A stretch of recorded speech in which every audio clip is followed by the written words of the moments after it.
Greetings from Kindergarten at Bethesda in the mighty name of our Lord and Savior Jesus Christ. Dear sisters and brothers, ഇന്ന് ആഗമന ഞായർ ആയി നാം ആഘോഷിക്കുന്നു. Advent Sunday. നമ്മുടെ കർത്താവായ യേശുക്രിസ്തുവിൻ്റെ ആഗമനത്തിനായി, വരവിനായി കാത്തിരിക്കുന്ന ഒരു ജനസമൂഹമാണല്ലോ നാം. ഇന്നേക്ക് 2028 വർഷങ്ങൾക്ക് മുമ്പ് ലോക ചരിത്രത്തിൽ മാനവകുലത്തിൻ്റെ പാപപരിഹാരത്തിനായി, അവരുടെ രക്ഷയ്ക്കായി ഒരു രക്ഷകനെ ഭൂമിയിൽ വന്നു. യേശുക്രിസ്തു ദൈവത്തിൻ്റെ ഏകജാതനായ പുത്രൻ മനുഷ്യനായി ഭൂമിയിൽ വന്ന് നമ്മുടെ ഇടയിൽ പാർത്തു, നമ്മോടൊപ്പം സഞ്ചരിച്ചു. നമ്മുടെ പാപമെല്ലാം തന്മേലേറ്റെടുത്ത് നാം മരിക്കേണ്ട സ്ഥാനത്ത് നമുക്ക് പകരമായി അവൻ കാൽവരി ക്രൂശിൽ യാഗമായി. അത് ദൈവത്തിന് നമ്മോടുള്ള മഹാസ്നേഹം നിമിത്തമായിരുന്നു. യേശുക്രിസ്തുവിൻ്റെ ആഗമന ഉദ്ദേശം വെളിപ്പെടുത്തുന്ന ഏറ്റവും പ്രധാനപ്പെട്ട ഒരു വചനമാണ് വിശുദ്ധനായ യോഹന്നാൻ എഴുതിയ സുവിശേഷം 3:16. അവിടെ രേഖപ്പെടുത്തിയിരിക്കുന്നത്, തൻ്റെ ഏകജാതനായ പുത്രനിൽ വിശ്വസിക്കുന്ന ഏവനും നശിച്ചു പോകാതെ നിത്യജീവൻ പ്രാപിക്കേണ്ടതിന് ദൈവം അവനെ നൽകുവാൻ തക്കവണ്ണം ലോകത്തെ സ്നേഹിച്ചു. യേശുക്രിസ്തുവിൽ വിശ്വസിക്കുന്നവനാണ്, അവന് മാത്രമാണ് നശിച്ചു പോകാതെ നിത്യജീവൻ പ്രാപിക്കുവാൻ കഴിയുക. ഇവിടെ ഏറ്റവും പ്രധാനമായിരിക്കുന്നത് യേശുക്രിസ്തുവിലുള്ള വിശ്വാസമാണ്. മനുഷ്യനു വേണ്ടി യേശുക്രിസ്തുവിൽ ദൈവമൊരുക്കിയ വലിയ രക്ഷ സാധ്യമായത് ദൈവത്തിൻ്റെ മഹാസ്നേഹത്താലാണ്, അനന്തമായ കൃപയാലാണ്. മനുഷ്യൻ ഇതിന് ഒരിക്കലും യോഗ്യനായിരുന്നില്ല, അവനിത് ഒരിക്കലും അർഹിച്ചിരുന്നില്ല. പ്രിയ സഹോദരങ്ങളെ, മനുഷ്യന്, പാപത്തിൽ അകപ്പെട്ട് ജീവിച്ചിരുന്ന മനുഷ്യന് ലഭിക്കേണ്ടിയിരുന്നത് എന്താണ്? നിത്യനാശം. ഇവിടെയാണ് ദൈവസ്നേഹം, ദൈവകൃപ യേശുക്രിസ്തുവിൽ പ്രത്യക്ഷമായത്. മനുഷ്യൻ അർഹിക്കാത്ത നന്മയാണ്, അനുഗ്രഹമാണ് യേശുക്രിസ്തുവിലൂടെ മനുഷ്യന് ലഭിച്ചത്. അൺമെറിറ്റഡ് ഫേവർ, ഇതിനാണ് കൃപ എന്ന് പറയുന്നത്. Grace of God. ഇന്നത്തെ നമ്മുടെ പഠന വിഷയം അതാണ്. Grace of God, the hope for the lowly. ദൈവകൃപ, എളിയവരുടെ പ്രത്യാശ. എളിയവർക്ക് മാത്രമാണ് ഈ ദൈവകൃപയിലേക്ക് ഓടി വരുവാൻ കഴിയുന്നത്. തങ്ങളുടെ ആചാരങ്ങളിലും കർമാനുഷ്ഠാനങ്ങളിലും ഊറ്റം കൊള്ളുന്നവർക്ക് ദൈവം യേശുക്രിസ്തുവിലൂടെ നൽകിത്തന്ന ഈ രക്ഷയിലേക്ക് കടന്നു വരുവാൻ പ്രയാസമാണ്. എന്നാൽ എളിയവൻ, അവൻ ഈ കൃപയിലേക്ക് ഓടി വരും. അവൻ്റെ മനോഭാവം അതാണ്.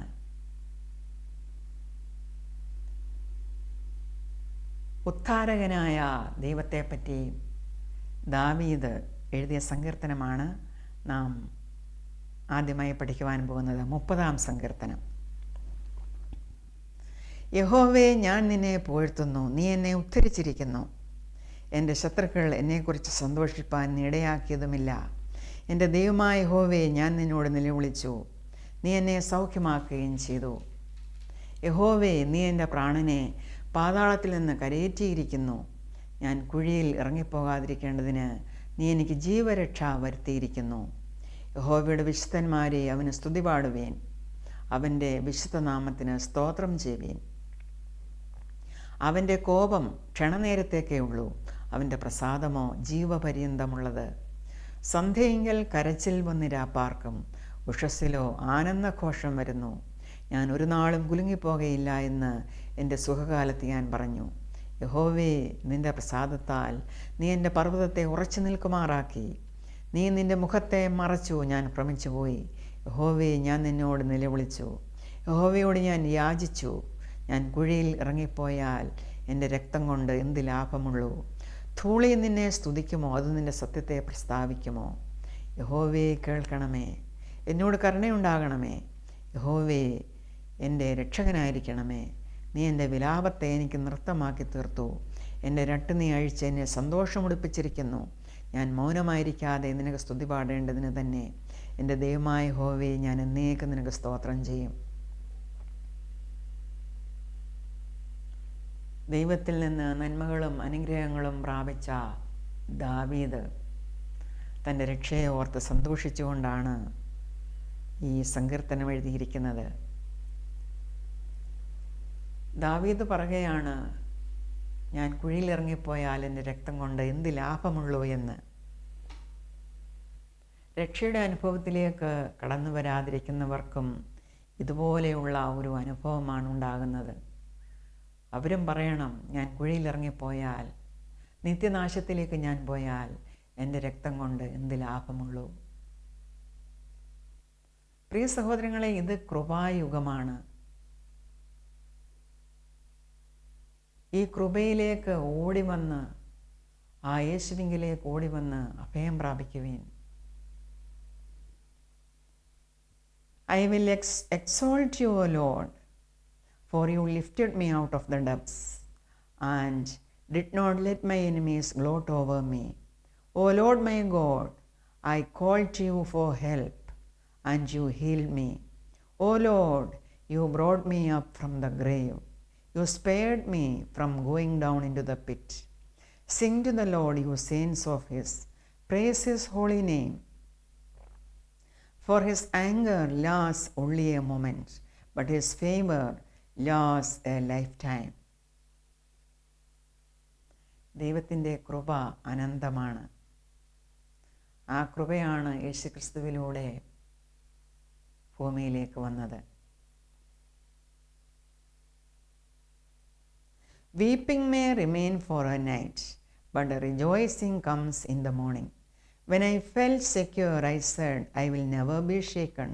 O Lord, when you favored me, you made my mountain stand firm. But when you hid your face, I was dismayed. To you, O Lord, I called. To the Lord I cried for mercy. What gain is there in my destruction, in my going down into the pit? Will the dust praise you? Will it proclaim your faithfulness? Hear, O Lord, and be merciful to me. O Lord, be my help. You turned my wailing into dancing. You removed my sackcloth and clothed me with joy, that my heart may sing to you and not be silent. O Lord my God, I will give you thanks forever. പഴയ നിയമത്തിൽ നിന്നും ഒരു വചനഭാഗം നമുക്കിനി പഠിക്കാം. From the book of Exodus, chapter 2, verses 1 to 10. Israel ജനതയെ ഈജിപ്തിൻ്റെ അഥവാ മിസ്രൈമിൻ്റെ അടിമത്തത്തിൽ നിന്ന് പുറപ്പെടുവിച്ചു കൊണ്ടുവരുവാൻ ദൈവം നിയോഗിച്ച ആളായിരുന്നുവല്ലോ മോശെ. മോശയുടെ ജനനത്തിൽ സംഭവിച്ച കാര്യങ്ങളാണ് ഈ വചനഭാഗത്ത് നാം കാണുന്നത്. എങ്ങനെയാണ് ശിശുവായ മോശയെ ദൈവം മരണത്തിൽ നിന്ന് രക്ഷിച്ചത്, മോശയോടും കുടുംബത്തോടും എങ്ങനെയാണ് ദൈവത്തിൻ്റെ കൃപ വ്യാപരിച്ചത്, ദൈവം ഏത് വിധത്തിലാണ് അത്ഭുതങ്ങൾ പ്രവർത്തിച്ചത് എന്ന് നമുക്കിവിടെ കാണുവാൻ കഴിയും. ഇസ്രായേൽ മക്കൾ മിസ്രൈമിലായിരുന്നപ്പോൾ അവർ അത്യന്തം വർദ്ധിച്ചു പെരുകി എന്ന് നാം വേഴ്സ് 7 നാം വായിക്കുന്നു. ചാപ്റ്റർ 1. ഇസ്രായേൽ മക്കൾ സന്താന സമ്പന്നരായി അത്യന്തം വർദ്ധിച്ചു പെരുകി ബലപ്പെട്ടു. ദേശം അവരെ കൊണ്ട് നിറഞ്ഞു. അപ്പോൾ അവിടുത്തെ ഫറവോൻ രാജാവ് ഈജിപ്തിലെ ജനങ്ങളെ കൂട്ടിവരുത്തിയവരോട്, ഇസ്രായേൽ ജനം നമ്മേക്കാൾ ബാഹുല്യവും ശക്തിയുമുള്ളവരാകുന്നു. അവർ പെരുകിയിട്ട് ഒരു യുദ്ധമുണ്ടാകുന്ന പക്ഷം നമ്മുടെ ശത്രുക്കളോട് ചേർന്ന് നമ്മോട് പൊരുത് ഈ രാജ്യം വിട്ട് പൊയ്ക്കളവാൻ സംഗതി വരാതിരിക്കേണ്ടതിന് നാം അവരോട് ബുദ്ധിയായി പെരുമാറുക. അങ്ങനെ കഠിനവേലകളാൽ അവരെ പീഡിപ്പിക്കേണ്ടതിന് അവരുടെ മേൽ ഊഴിയ വിചാരകന്മാരെയാക്കി അവർ പട്ടണങ്ങൾ പണിയുവാൻ ഉള്ള പ്രവൃത്തിയിൽ ഏർപ്പെട്ടു. കഠിന വേലകളാണ് അവർ ചെയ്യുന്നത്. തന്നെയുമല്ല,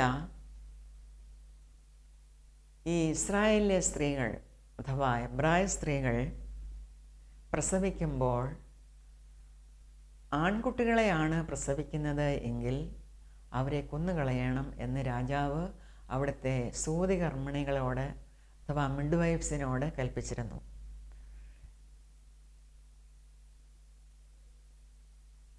നിങ്ങൾ സൂതികർമ്മത്തിന് ചെന്ന് പ്രസവശയ്യയിൽ അവരെ കാണുമ്പോൾ കുട്ടി ആണാകുന്നുവെങ്കിൽ നിങ്ങൾ അതിനെ കൊല്ലേണം, പെണ്ണാകുന്നുവെങ്കിൽ ജീവനോടിരിക്കട്ടെ എന്ന് രാജാവ് കൽപ്പിച്ചു. സൂതികർമ്മിണികളോ ദൈവത്തെ ഭയപ്പെട്ടു. അവർ ഒന്നും ചെയ്തില്ല. അങ്ങനെ ജനം പിന്നെയും പെരുകി. അപ്പോൾ ഫറവോൻ തൻ്റെ സകല ജനത്തോടും ജനിക്കുന്ന ഏത് ആൺകുട്ടിയെയും നദിയിൽ ഇട്ട് കളയണമെന്നും ഏത് പെൺകുട്ടിയെയും ജീവനോടെ രക്ഷിക്കണമെന്നും കൽപ്പിച്ചു. ഇങ്ങനെ ഇരിക്കെയാണ് മോശ ജനിക്കുന്നത്. മോശ സൗന്ദര്യമുള്ളവൻ എന്ന് കണ്ടിട്ട് അവനെ അവൻ്റെ അമ്മ 3 മാസം ഒളിച്ചു വെച്ചു. അവനെ പിന്നെ ഒളിച്ചു വെപ്പാൻ കഴിയാതെയായപ്പോൾ അവൾ ഒരു ഞാങ്ങണപ്പെട്ടകം വാങ്ങി അതിന് പശയും കീലും തേച്ചു. പൈതലിനെ അതിൽ കിടത്തി നദിയുടെ അരികിൽ ഞാങ്ങണയുടെ ഇടയിൽ വെച്ചു. അവന് എന്തു ഭവിക്കുമെന്നറിവാൻ അവൻ്റെ പെങ്ങൾ മിറിയാം ദൂരത്ത് നിന്നു. അപ്പോൾ ഒരു സംഭവം നടക്കുന്നു. ഫറവോൻ രാജാവിൻ്റെ പുത്രി നദിയിൽ കുളിപ്പാൻ വന്നു. അവളുടെ തോഴിമാർ നദീതീരത്തുകൂടി നടന്നു. ഫറവോൻ രാജാവിൻ്റെ പുത്രി ഞാങ്ങണയുടെ ഇടയിൽ പെട്ടകം കണ്ടപ്പോൾ അതിനെ എടുത്തുകൊണ്ട് വരുവാൻ ദാസിയെ അയച്ചു. അവൾ അത് തുറന്നാറെ പൈതലിനെ കണ്ടു.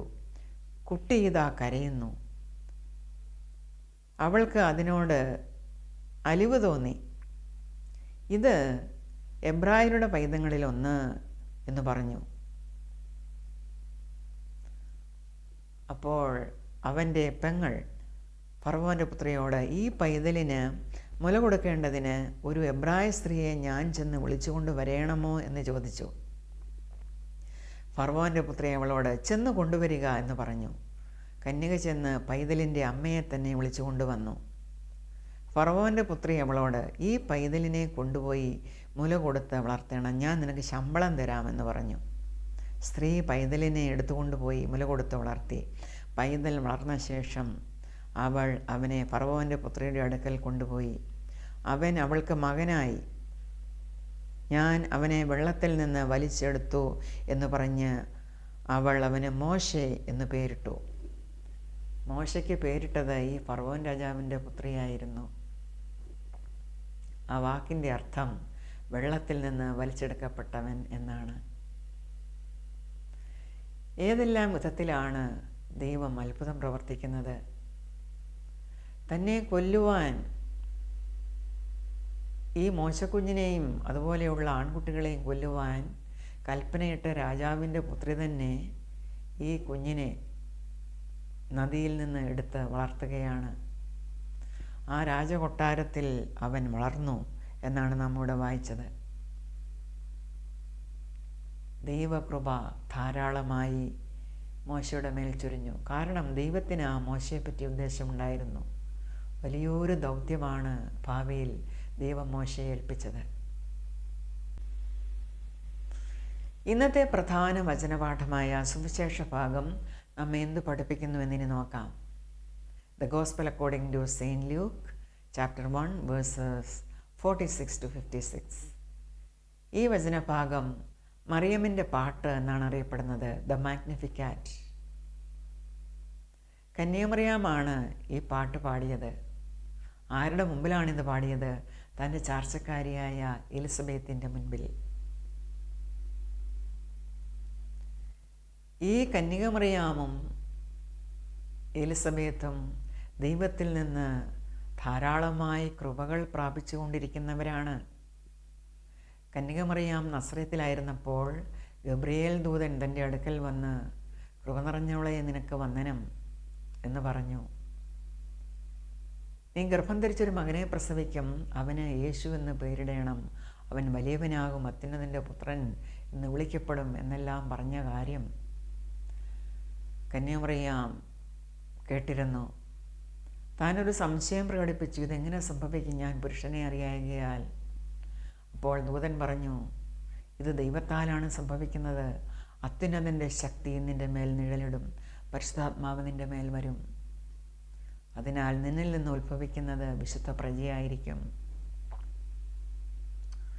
ഈ സംഭവത്തിന് ശേഷമാണ് കന്യകമറിയാം എലിസബത്തിനെ കാണുവാനായിട്ട് പോകുന്നത്.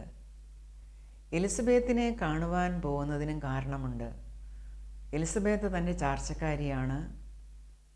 വാർദ്ധക്യത്തിൽ എലിസബത്ത് ഗർഭം ധരിച്ചിരിക്കുകയാണ്. ദൈവത്തിൻ്റെ കൃപ എലിസബത്തിന്മേലുണ്ടായി.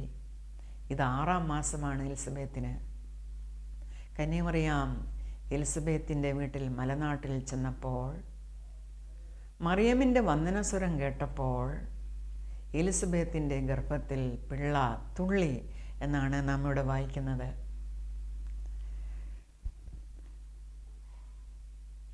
ആനന്ദം കൊണ്ട് തുള്ളി. കർത്താവ് തന്നോട് അരുളി ചെയ്തതിന് നിവൃത്തി ഉണ്ടാകും എന്ന് വിശ്വസിച്ചവൾ ഭാഗ്യവതി. കർത്താവ് കന്യാമറിയാമനോട് അരുളി ചെയ്തതൊക്കെയും നിവൃത്തിയാകും എന്ന് കന്യാമറിയാം വിശ്വസിച്ചു. അവൾ ഭാഗ്യവതിയാണ് എന്ന് ഈ എലിസബത്ത് പറയുകയാണ്. അപ്പോഴാണ് മറിയം ഈ പാട്ട് പാടുന്നത്. എൻ്റെ ഉള്ളം കർത്താവിനെ മഹിമപ്പെടുത്തുന്നു, എൻ്റെ ആത്മാവ് എൻ്റെ രക്ഷിതാവായ ദൈവത്തിൽ ഉല്ലസിക്കുന്നു. അവൻ തൻ്റെ ദാസിയുടെ താഴ്ചയെ കടാക്ഷിച്ചിരിക്കുന്നുവല്ലോ. ഇന്നു മുതൽ എല്ലാ തലമുറകളും എന്നെ ഭാഗ്യവതി എന്ന് വാഴ്ത്തും. കാരണം ശക്തനായവൻ എനിക്ക് വലിയവ ചെയ്തിരിക്കുന്നു. അവൻ്റെ നാമം പരിശുദ്ധം തന്നെ. അവനെ ഭയപ്പെടുന്നവർക്ക് അവൻ്റെ കരുണ തലമുറ തലമുറയോളം ഇരിക്കുന്നു. തൻ്റെ ഭുജം കൊണ്ട് അവൻ ബലം പ്രവർത്തിച്ചു. ഹൃദയവിചാരത്തിൽ അഹങ്കരിക്കുന്നവരെ ചിതറിച്ചിരിക്കുന്നു. പ്രഭുക്കന്മാരെ സിംഹാസനങ്ങളിൽ നിന്ന് ഇറക്കി താണവരെ ഉയർത്തിയിരിക്കുന്നു. വിശന്നിരിക്കുന്നവരെ നന്മകളാൽ നിറച്ചു. സമ്പന്നന്മാരെ വെറുതെ അയച്ചു കളഞ്ഞിരിക്കുന്നു. നമ്മുടെ പിതാക്കന്മാരോട് അരുളി ചെയ്തതുപോലെ അബ്രഹാമിനും അവൻ്റെ സന്തതിക്കും എന്നേക്കും കരുണയോർക്കേണ്ടതിന് തൻ്റെ ദാസനായ ഇസ്രായേലിനെ തുണച്ചിരിക്കുന്നു. ഇതാണ് കന്യകമറിയാം പാടിയത്. തൻ്റെ ഉള്ളിൽ ദൈവത്തെപ്പറ്റിയുള്ള ധാരണ, താൻ എന്താണ് ദൈവത്തെപ്പറ്റി മനസ്സിലാക്കി വച്ചിരിക്കുന്നത്, തൻ്റെ ജീവിതാനുഭവങ്ങളിൽ ദൈവം എന്തെല്ലാം കാര്യങ്ങളാണ് പ്രവർത്തിക്കുന്നതായി കണ്ടിരിക്കുന്നത്, അതാണ് കന്യാമറിയാം ഈ പാടുന്നത്. അങ്ങ് പാടുകയാണ്. പ്രഭുക്കന്മാരെ സിംഹാസനങ്ങളിൽ നിന്ന് ഇറക്കി താണവരെ ഉയർത്തുന്നു എന്നെല്ലാം പറയുകയാണ്.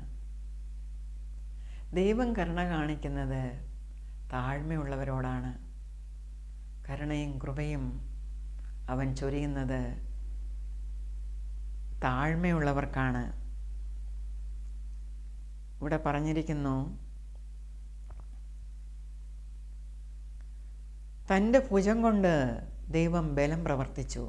ഹൃദയവിചാരത്തിൽ അഹങ്കാരികളായവരെ ചിതറിച്ചിരിക്കുന്നു.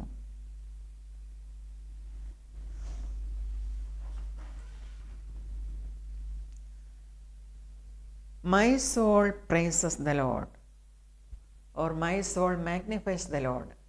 ആ ഒരു മാഗ്നിഫൈസ് ദ ലോഡ് എന്നുള്ളതിൻ്റെ ലാറ്റിൻ ഭാഷയാണ് ദ മാഗ്നിഫിക്കാറ്റ് എന്നത് ഈ പാട്ടിൻ്റെ ഹെഡിങ് ആയിട്ട് വരുന്നത്. My soul magnifies the Lord and my spirit rejoices in God my Savior. For he has been mindful of the humble state of his servant. From now on, all generations will call me blessed. For the mighty one has done great things for me. Holy is his name.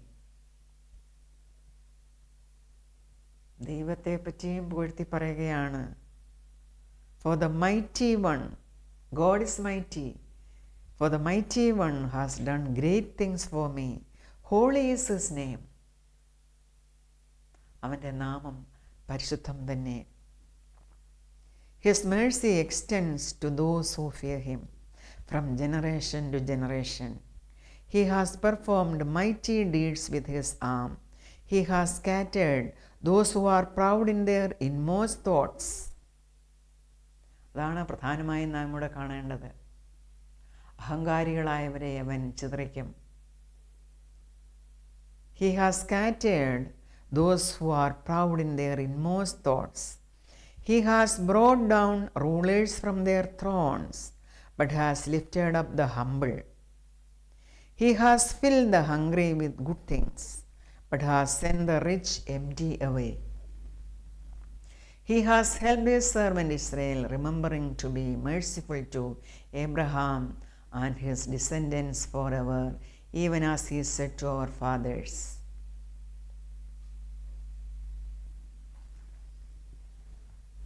ഈ പാട്ട് ഒരു വിപ്ലവ ഗാനമായി നമുക്ക് കണക്കാക്കാം. എന്തെല്ലാം കാര്യങ്ങളാണ് ഇവിടെ പറയുന്നത്? സാധാരണ ഈ ലോകത്തിൽ കണ്ടുവരുന്നതിന് നേരെ വിപരീതമായ കാര്യങ്ങളാണ് ഇവിടെ പറഞ്ഞിരിക്കുന്നത്. കാരണം ദൈവത്തിൻ്റെ മുമ്പിൽ ദൈവം നീതി പ്രവർത്തിക്കുന്നവനാണ്. ദൈവം താഴ്മയുള്ളവർക്ക് കൃപ നൽകും. നിഗളിച്ച് നടക്കുന്നവരെ അവൻ താഴ്ത്തും. ഹൃദയത്തിൽ അഹങ്കരിക്കുന്നവരെ അവൻ ചിതറിക്കും. ഇതെല്ലാം കന്യകമറിയാം തൻ്റെ പാട്ടിൽ കൂടെ പാടുകയാണ്. കൃപ നിറഞ്ഞവളായ കന്യകമറിയാം ദൈവകൃപയുടെ ആ ആധിക്യം അനുഭവിച്ചവളാണ്. ദൂതൻ തന്നെ കന്യകമറിയാമിനെ വിളിച്ചത് കൃപ നിറഞ്ഞവളെ എന്നാണ്.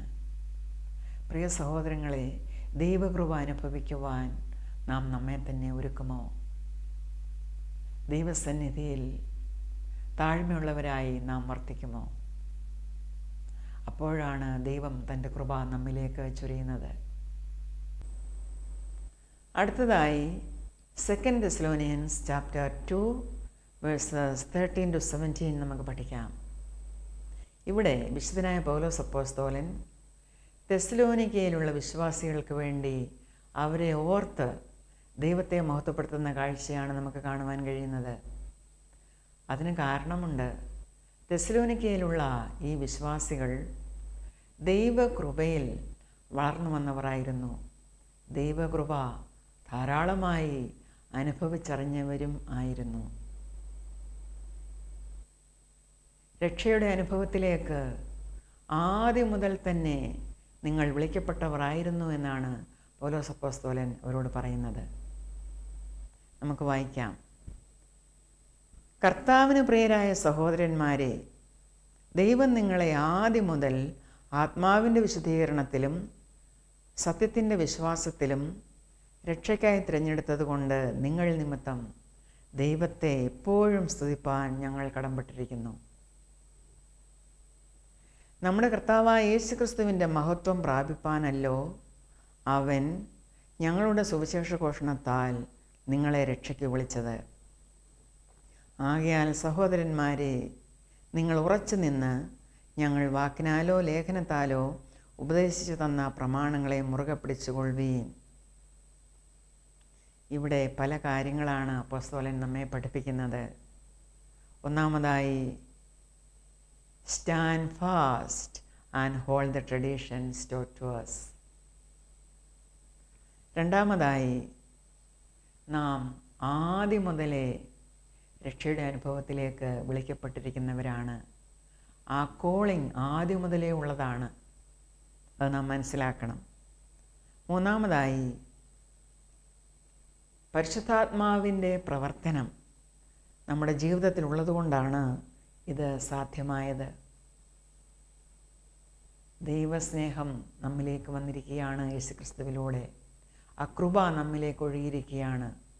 പരിശുദ്ധാത്മാവാണ് നമ്മിൽ പ്രവർത്തിക്കുന്നത്. അതുകൊണ്ടാണ് രക്ഷയുടെ അനുഭവത്തിലേക്ക് നമ്മെ വിളിച്ചിരിക്കുന്നത്. ആ calling, it is from the beginning for salvation. നാലാമതായി, സത്യത്തിൽ ഉറച്ചു നിന്ന് വിശ്വസിക്കണം. എന്താണ് സത്യം? യേശുക്രിസ്തുവാണ്. യേശുക്രിസ്തുവിൽ ഉറച്ചു നിന്ന് നാം വിശ്വസിക്കണം. അഞ്ചാമതായി, അവർ ultimate purpose of life. Ultimate purpose of our calling is to obtain the glory of our Lord Jesus Christ. കർത്താവായ യേശുക്രിസ്തുവിൻ്റെ മഹത്വം പ്രാപിപ്പാനല്ലോ നിങ്ങൾ വിളിക്കപ്പെട്ടിരിക്കുന്നത്. നമ്മുടെ കോളിങ്ങിൻ്റെ അൾട്ടിമേറ്റ് പേർപ്പസ് അതാണ്, മഹത്വം പ്രാപിക്കുക. നമ്മെ താണ അവസ്ഥയിൽ നിന്ന് ദൈവം ഉയർത്തി രക്ഷിച്ചത് ദൈവമഹത്വം നമ്മിൽ തന്ന് നമ്മെയും മഹത്വീകരിക്കുവാനാണ്. അത് നാം മറന്നു പോകരുത്. ഇന്ന് ഈ ലേഖനഭാഗം പഠിക്കുമ്പോൾ അതാണ് നാം മനസ്സിലാക്കേണ്ടത്. ഇനി പൗലോസ് അപ്പോസ്തലൻ്റെ ആശംസയും ആശീർവാദവും നമുക്ക് നോക്കാം. വേഴ്സ് 16. നമ്മുടെ കർത്താവായ യേശുക്രിസ്തു താനും നമ്മെ സ്നേഹിച്ച് നിത്യാശ്വാസവും നല്ല പ്രത്യാശയും കൃപയാലെ നൽകിയിരിക്കുന്ന നമ്മുടെ പിതാവായ ദൈവവും നിങ്ങളുടെ ഹൃദയങ്ങളെ ആശ്വസിപ്പിച്ച് എല്ലാ നല്ല പ്രവൃത്തിയിലും വാക്കിലും സ്ഥിരപ്പെടുത്തുമാറാകട്ടെ. എത്ര നല്ല ആശംസയാണ്, ആശീർവാദമാണ് അപ്പോസ്തലൻ നൽകിയിരിക്കുന്നത്. May our Lord Jesus Christ himself and God our Father, who loved us and by his grace gave us eternal encouragement and good hope, encourage your hearts and strengthen you in every good deed and word. പ്രിയ സഹോദരങ്ങളെ, ഇനി 4 ആഴ്ചകൾക്ക് ശേഷം യേശുക്രിസ്തുവിൻ്റെ ജനനത്തെ നാം ഓർക്കുകയാണല്ലോ. ഇത് ആഗമനകാലമാണ്, advent season. വിളംബരം നടന്നിരിക്കുകയാണ്. എന്തിൻ്റെ വിളംബരം? ഇന്ന് വിശ്വാസികളായ നാം കർത്താവായ യേശുക്രിസ്തുവിൻ്റെ പുനരാഗമനത്തിനായിട്ടാണ് പ്രതീക്ഷയോടെ കാത്തിരിക്കുന്നത്. ഉപവാസത്തോടും പ്രാർത്ഥനയോടും കൂടെ നമ്മെ തന്നെ ഡിസിപ്ലിൻ ചെയ്ത് യേശുക്രിസ്തുവിനെ ഉൾക്കൊള്ളുവാൻ നാം ഒരുങ്ങേണ്ടതത്രേ. ഈ ആഗമനം എപ്പോഴും നടക്കുന്നതാണ്. എപ്പോഴും യേശുവിനെ സ്വീകരിക്കുക, എപ്പോഴും അവനുമായുള്ള കൂട്ടായ്മയിൽ ആയിരിക്കുക. വിശുദ്ധ പൗലോസ് അപ്പോസ്തലൻ പറഞ്ഞതുപോലെ ദൈവാത്മാവ് നമ്മിൽ പ്രവർത്തിക്കുവാനും യേശുക്രിസ്തുവിൻ്റെ മഹത്വം പ്രാപിക്കുവാനും നമ്മെ തന്നെ നമുക്ക് ഒരുക്കാം. Come thou long expected Jesus. Come thou long expected Jesus, born to set thy people bless. From our fears and sins release us, let us find our rest in thee. Israel's strength and consolation, hope of all the earth thou art, dear desire of every nation, joy of every longing heart. Come to earth to taste our sadness, he whose glories knew no end. By his life he brings us gladness, our Redeemer shall